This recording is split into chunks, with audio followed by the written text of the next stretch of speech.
अनुदेशक संघ के प्रदेश अध्यक्ष विक्रम सिंह ने आज गोरखपुर जिले के निवासी राज्यसभा सांसद डॉक्टर राधा मोहन दास अग्रवाल से पराक्रम दिवस के दिन मुलाकात करके उनसे आग्रह किया कि पराक्रम कर दीजिए, अब अनुदेशकों के लिए अब कुछ बाकी नहीं बचा है।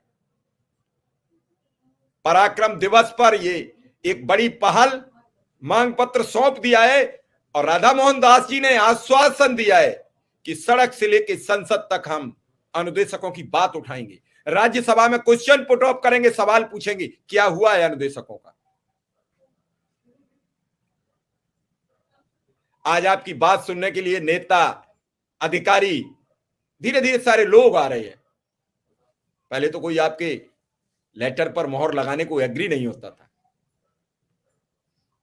अनुदेशक शिक्षा मित्र तो एक बीमारी बन चुके थे।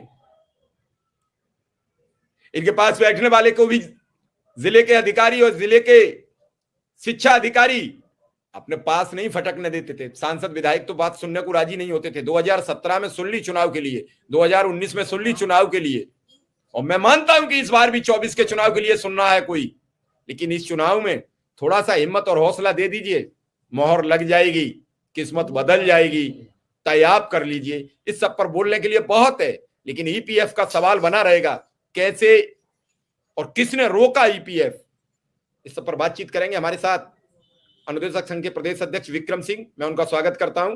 हमारे साथ अश्विनी मिश्रा जी, मैं उनका भी स्वागत करता हूं।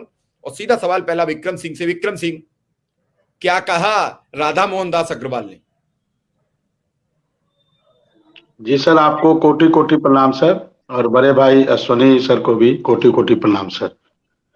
सर, अभी जब 12 तारीख को युवा दिवस के दिन हम लोग दिल्ली की सरजमी पर गए थे और पूरा दिन भर हम लोगों ने खाक छाना था, आपने देखा, और आप तो इसके प्रत्यक्ष गवाह हैं।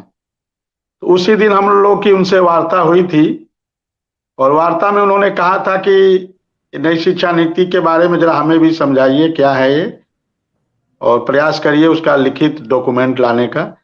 तो हम लोगों ने दिल्ली से ही नई शिक्षा नीति की बुक लेकर आई और उन्होंने कहा था कि आप गोरखपुर आइए, जब हम आते हैं तो वहां हमसे मुलाकात करिए। तो आज उसी परिप्रेक्ष्य में हमने नई शिक्षा नीति की किताब जो दिल्ली से लेकर हम लोग आए उसको लेकर गए थे, और उसमें जो 5.5 में जो लिखा हुआ है हमारे सभी विषय हैं जो अनुदेशक के हैं, चाहे वो शारीरिक शिक्षा हो, कला हो, कंप्यूटर हो, कृषि विज्ञान हो, गृह विज्ञान हो, फल संरक्षण और उद्यान हो, इस सभी के बारे में मुख्य विषय बनाते हुए स्थायी अध्यापक रखने की बात कही गई है उस 5.5 में, मतलब नई शिक्षा नीति में।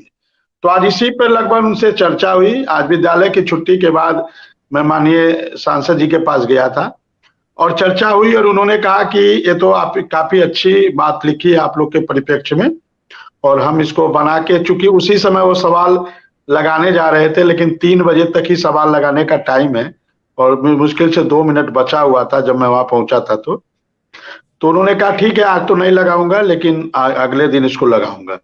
तो कहने का मतलब है सर, हम लोग का प्रयास जारी है, और जैसा आप जानते हैं संघर्षों का साल